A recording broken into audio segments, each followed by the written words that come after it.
Sharqi Turkiston ommaviy tashkilotlari 5-iyul Urumchi qirg'inchiligining 12 yiliga munosabati bilan har qaysi davlatlardagi Xitoy elchixona va konsulxonalar oldida namoyish olib bordi. Turkiyada faoliyat olib berayotgan Xalqaro Sharqi Turkiston ommaviy tashkilotlari birligi bu haqda mundaq dedi.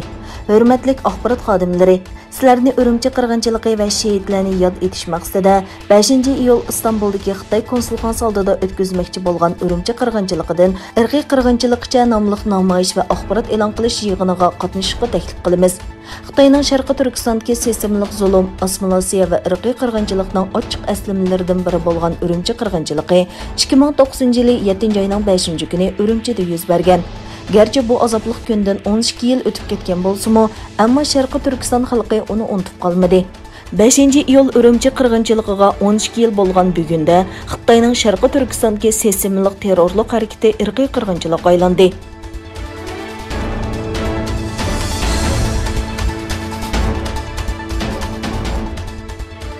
Avustraliyada Xitoyga qarshi namoyishlar davomlashmoqda.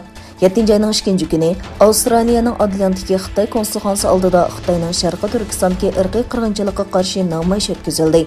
Adlian shahrida yashaydigan nurg'un Uyg'urlar Sharqi Turkiston Avstraliya jamiyati tashkillagan namoyishga qatnashdi.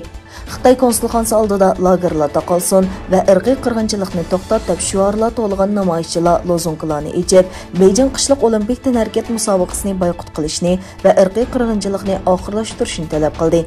Avstraliya Sharqi Turkiston jamiyati va Sharqi Turkiston kishilik huquq jamiyatining boshlig'i Nur Muhammad Turkistoni Xitoyning Sharqi Turkistondagi zulm va irqiy qirg'inchilik qilmishlariga qarshi Xitoyga besim ishlatishni maqsad qilgan bu harakatni uzun muddat davomlashtirishni maqsad qilganligini aytdi.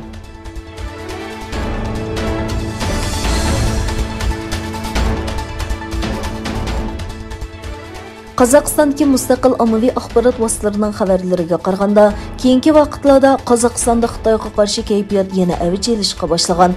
Ilgari Xitoy fuqarolarining Qozog'istonga kelib, yer setib olishi, dehqonchilik yerlarini uzun muddatga ijara olishi, shuningdek Qozog'istonda Xitoy zavodlarining selinishi haqida ommaviy axborot vositalari va ijtimoiy taratqularda tarqalgan xabarlar yerlik aholini, ayrim o'qituvchi kuchlarni va faoliyatchilarni qattiq andishaga solgan edi. Bu mamlakat poytaxti Nur-Sulton, shundaqla Olmaota, Atirav, Aqtauga o'xshash cho'ng shaharlarda cho'ng-kichik namoyishlarning elib berilishiga sabab bo'ldi. Yaqindan buyon yerlik matbuotlarda Qozog'istonda Xitoy korxonalari sonining o'sayotganligi, shundaqla o'zlarining Uyg'ur elida izdiraksiz yo'qib ketayotgan yo bo'lmasa Xitoy turmalarida va jazo lagerlariga solangan urug' tuqqanlaridan xabar ololmayotganlarning Xitoyning Olmaotadagi konsulxonasi oldida o'tkazayotgan davomli namoyishlari haqida maqolalarning e'lon qilinishi yanada davom qilmoqda.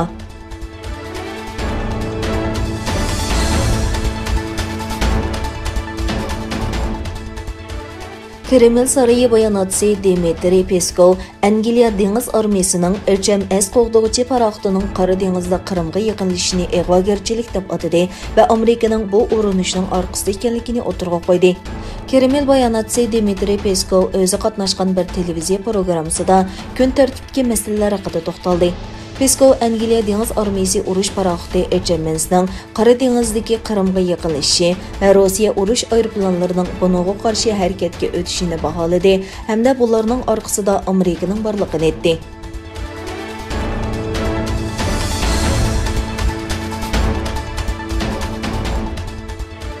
Xalqaro kuchlar Afg'onistondan chekinishga boshlagandan keyin Talibanlarning hujumi kuchaydi.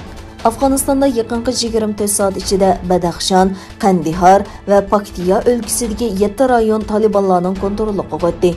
Badaxshon o'lkasidagi doiralar qurolliq unsurlarning qurolliq hujum qilganligini va bexatarlik qismlari chekingandan keyin ba'zi o'ltiroq rayonlarning Talibanlarning kontroliga ekanligini e'lon qildi. Badaxshon Afg'onistonning sharqiy shimolidagi Tojikiston, Sharqi Turkiston va Pokiston chegarasidagi strategik rayonga joylashgan. Qimmatlik labas tosh keni joylashgan viloyatda oltin qatorli qimmatlik metallar bor. Davlatning janubidagi Qandihar o'lkasining Panjavoy rayonimi Talibanlarning kontroliga o'tgan.